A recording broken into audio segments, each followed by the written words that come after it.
pessoal! Na aula de hoje nós vamos falar sobre números inteiros, positivos e negativos. Para que você compreenda esse conceito de números positivos e negativos, é importante a gente observar algumas situações do nosso dia a dia. Por exemplo, quando você vai lá no seu bairro, no mercadinho próximo à sua casa, que a sua mãe tem notinha, que você chega lá e fala assim: "Ah, Dona Maria, minha mãe pediu para comprar 1 litro de leite." E aí depois ela te paga. Quando você faz esse tipo de situação, você observa que você comprou, mas você não pagou. Você não levou o dinheiro. Então isso ficou uma dívida. E as dívidas, elas são representadas por números negativos. Então são condições do nosso dia a dia que a gente trabalha. Quando você vai e compra um celular em parcelas, que você fica sempre devendo, são situações em que aparecem os números negativos, que a gente já trabalha com esses números negativos no nosso dia a dia, só que a gente não observa essas situações. Mas como que a gente representa esses números negativos? Os números negativos e positivos, eles podem ser representados com os sinais de mais e menos. O sinal de menos, ele indica um número negativo. O sinal de mais indica um número positivo. Esse conceito, com o passar dos anos, ele foi aceito, mas demorou muitos anos, vários séculos, para que ele pudesse ser aceito. Por quê? Porque os números negativos, eles indicam números menores que zero.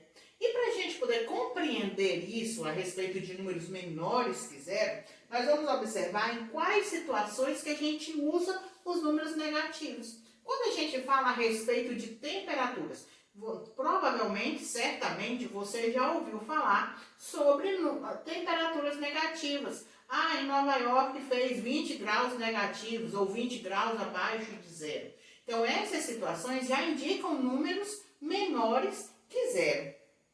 Outra situação do nosso dia a dia, além das temperaturas, são altitudes e profundidades. Quando fala assim, um submarino está a 50 metros de profundidade, ele está abaixo do nível do mar. Então, sempre que uma situação ela indica que está abaixo de algo, tem um valor de referência, abaixo ele é negativo, é uma situação negativa. E está acima de algo indica uma situação positiva. Então, as altitudes são situações positivas, as profundidades são situações negativas. Então, você usa o sinal de mais para os positivos, o sinal de menos para os negativos. Outra situação bastante vista, provavelmente quem gosta de jogar, tanto futebol quanto joga os jogos mesmo eletrônicos, você tem situações em que você ganha e você perde. Quando você tem um campeonato, por exemplo, que você ganha mais do que perde, o seu saldo fica positivo. Mas quando você perde mais do que ganha, o seu saldo fica negativo. Por exemplo, num time de futebol, por exemplo, que ele fez os gols pró, que são os gols que ele fez, forem maiores do que a quantidade de gols que ele levou, que ele perdeu, os gols contras, ele vai ter um valor positivo. Mas se os gols que ele levou for maior do que a quantidade de gols que ele fez, essa situação será negativa. E se fizer a mesma quantidade de gols e levar a mesma quantidade de gols, esse resultado é igual a zero, ou seja, uma situação nula. Então, os números inteiros, positivos e negativos, servem também para indicar esse tipo de situação. Mesmo sentido de saldo de gols vale também para o saldo bancário. Quando você tem uma conta, que você tem um limite que você pode usar, às vezes acontece assim de você fazer um empréstimo no banco, ou às vezes o seu saldo, você depositou um valor, mas você fez uma compra, deu um cheque com um valor maior, ou fez uma compra no cartão de crédito num valor maior, também são situações em que aparecem os números negativos e positivos. Os números negativos quando indicam dívidas, quando indicam perdas, prejuízos. Os números positivos quando eles indicam ganhos, quando eles indicam lucros. Então, são situações opostas. Então vamos imaginar, por exemplo, uma situação que você está lá no campeonato de jogo na sua casa com algum coleguinha. Aí tem várias rodadas. No final de 6 rodadas, como que ficou a situação? Então o seu saldo vai acumulando à medida que você vai ganhando ou perdendo durante o jogo. Imagine a seguinte situação. Na primeira rodada, você ganhou 37 pontos. Então, naquela primeira rodada, você não tinha ponto nenhum, você ficou com um saldo de 37 pontos. Na segunda rodada, você não se saiu muito bem e fez apenas 17 pontos. Mas juntando os 17 pontos da segunda rodada com a primeira rodada, você fica agora com 54 pontos. Um saldo bom, um saldo positivo, porque você só ganhou até agora. Chegou na terceira rodada, você perdeu 24 pontos. Observe que a representação da perda de 24 pontos vem acompanhada do sinal de menos. Então, menos 24, ou seja, perdeu 24. Só que lá no seu saldo você tinha 54. Então, você tinha 54, você perdeu 24, com quantos pontos você ainda ficou? 30 pontos. Então, você ainda ficou com um saldo positivo, porque a sua perda foi menor do que o seu ganho, do que o seu saldo. Na quarta rodada, você já perdeu 33 pontos. Então, você só tinha 30. Você perdeu 33, ou seja, você ainda ficou devendo 3 pontos. Como se você estivesse devendo para a banca 3 pontos. Na quinta rodada, você perdeu novamente 35 pontos. Ou seja, juntando esses 3 que você ficou devendo com os outros 35 que você perdeu, você ficou com uma dívida devendo para a banca 38 pontos. Quando chegou na sexta rodada, você se recuperou um pouquinho e fez 29 pontos. Então, você pagou uma parte da sua dívida, pagou uma parte daquela quantidade de pontos que você havia perdido.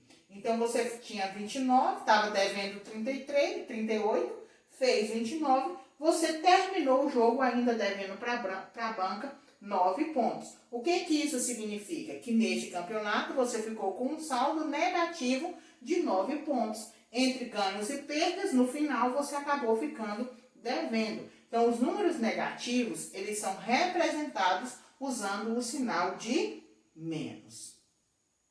E essa junção do conjunto essa junção de números positivos e negativos, nós formamos o que nós chamamos de conjunto dos números inteiros. Na história da matemática, esse conjunto dos números inteiros, eles surgiram principalmente nas relações de comércio para representar as faltas.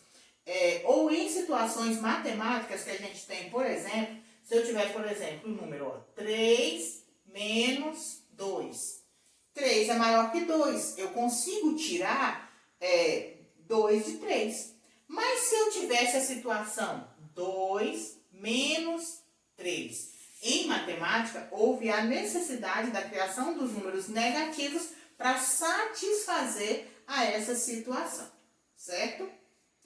E como que esses números são representados? São representados pela letra Z.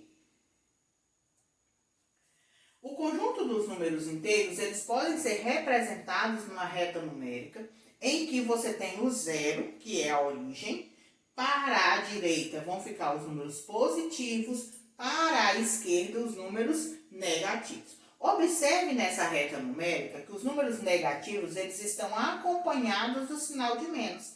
Enquanto que os positivos, ou seja, os que estão à direita de zero, não tem sinal. O que isso significa? Os números negativos, eles têm que vir acompanhados pelo sinal de menos, para indicar que eles são negativos, que eles são menores que zero. Já os números positivos, eles podem vir ou não acompanhados do sinal de mais. Por que nós temos uma reticências aqui no final e uma reticências no início? Ou seja, que eles são infinitos, tanto para a esquerda quanto para a direita. Ou seja, sempre você vai ter um número menor que menos 6, nesse caso, e um número maior que mais 6, naquele caso ali. Lembrando que nós representamos o conjunto dos números inteiros com a letra Z. E na reta numérica, pessoal, é importante vocês observarem que ele vem do zero, que é o que nós chamamos de origem, em relação ao zero, para a direita vão ficar organizados de 1 em 1, os inteiros eles são representados de 1 em 1 unidade, e sempre o número da direita é maior que o número da esquerda. No caso, então, dos negativos, quanto mais à esquerda, menor ele vai ser. Por exemplo, se eu estou devendo R$1, quem deve 2 está devendo mais do que eu, ou seja, ele tem menos dinheiro do que eu, vamos dizer assim. E ao contrário aqui, se eu tenho R$1 e alguém tem R$2, quem tem 2 tem mais do que quem tem 1, certo? É importante vocês observarem isso, pensarem dessa forma, porque facilita a compreensão de saber quem é maior ou quem é menor dentro dos números, do conjunto dos números inteiros. Então, eu quero saber, aí os números inteiros, você tem as operações que você utiliza os números inteiros. Qual é a variação de temperatura? Como que eu vou saber qual foi a variação de temperatura? Então, ó, pela escala, observe que a temperatura vai de 1 grau Celsius abaixo de zero para 16 graus Celsius acima de zero. Então, o que a gente observa aqui? Ó? Ele está menos 1. Ele vê aqui, ó, de menos 1 para chegar em zero, ou seja, se essa temperatura está negativa de 1 grau, até chegar em zero teve que aumentar 1 grau, certo? Então, 1 grau aqui, 1, 2, 3, até chegar no 16. Então, o que a gente faz para descobrir? Você pega a temperatura final menos a temperatura inicial, que nesse caso era menos 1, deu um total de 17. Isso aqui, gente, é para vocês calcularem variação de temperatura. É importante, outro conceito importante dentro dos números inteiros é que todo número inteiro ele tem o seu número oposto ou simétrico. Quando a gente fala assim, ó, qual é o oposto de calçar? Descalçar. Qual é o oposto de deitar? Levantar. Então, são situações opostas. Quando a gente fala em números opostos, nós estamos falando em números que estão à mesma distância de zero, porém em direção contrária. Eu tenho aqui, por exemplo, menos 2 e eu tenho mais 2. Qual a distância de menos 2 até zero? Eu tenho 1, 2 unidades.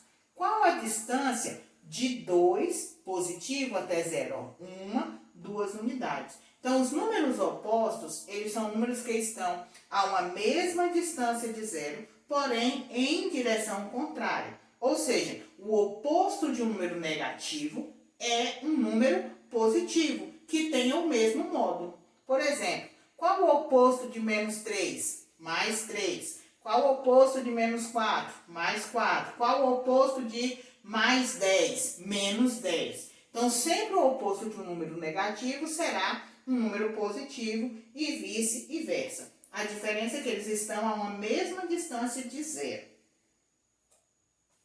E como que eu comparo os números inteiros? Como que eu vou saber quem é maior, quem é menor? Quando você tem, aqui no primeiro exemplo, nós vamos ver, ó, comparando o número negativo com o zero. Sempre que você tiver um número negativo e o zero, qual vai ser maior? O zero. Todo número negativo é menor que zero. Podemos dizer que quando comparamos o número inteiro negativo com o zero, o maior deles é sempre o zero. Ou seja, todo número negativo ele está abaixo de zero. Se ele está abaixo de zero, ele é menor que zero. Outra situação é quando você vai comparar um número negativo com um número positivo. Se você tem dois números para serem comparados, um positivo e um negativo, qual vai ser maior? Sempre o positivo. O positivo é sempre maior que o negativo. Os negativos indicam perdas, os positivos indicam ganhos. Então, se alguém ganhou, logicamente é maior do que quem perdeu. Nesse caso aqui, por exemplo, eu tenho menos 4 e 3. Quem é maior? 3 ou menos 4?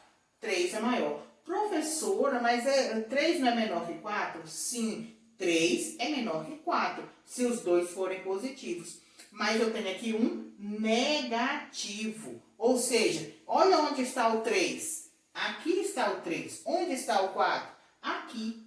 Ou seja, ele está à esquerda de zero. E na reta numérica, o número que está à direita sempre será maior que o número que está à esquerda. Mas se você tem dificuldade em relação a isso, você vai observar. Se você tem um número negativo e um número positivo, o maior será o número positivo. Não importa qual que seja o valor do negativo aqui. Se eu tivesse aqui, ó, menos 15 e 3, qual seria maior? 3. Se eu tivesse menos 15 e 1, qual seria maior? 1. E assim por diante. Mas nós temos uma terceira situação. É quando você vai comparar dois números negativos. Aí você vai entender melhor agora essa questão da comparação. Por quê? Quando você tem dois números negativos, o maior sempre será aquele que estiver mais à direita ou que estiver mais próximo de zero. Aqui, por exemplo, eu tenho menos 1 e menos 4. Qual que é maior? Vamos localizar aqui, ó. O 4 nós temos aqui. E o menos 1 nós temos aqui. Quem que está mais à direita? O menos 1. Ou seja, menos 1 é maior que menos 4. Se eu tivesse, por exemplo, menos 3 e menos 4, qual seria maior? Menos 3. Então, o número que está à direita, mais à direita, ele sempre será maior. Ou seja, se ele estiver mais próximo de zero, ele sempre será maior. Então, quando nós comparamos dois números inteiros negativos, o maior deles é o que tem menor módulo, ou seja, menor valor absoluto.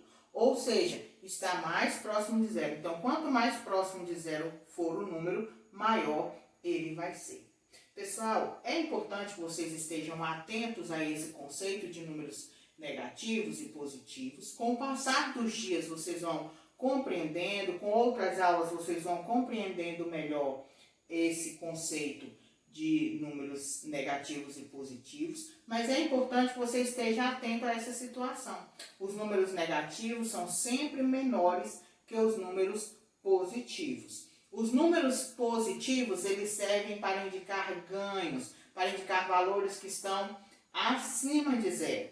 E os números negativos, eles servem para indicar perdas, números que estão à esquerda, ou seja, valores menores que zero. Ok? Eu espero que vocês tenham compreendido essa introdução, essa primeira aula sobre números inteiros, e que Deus abençoe, vocês façam um bom trabalho e Deus abençoe a todos vocês.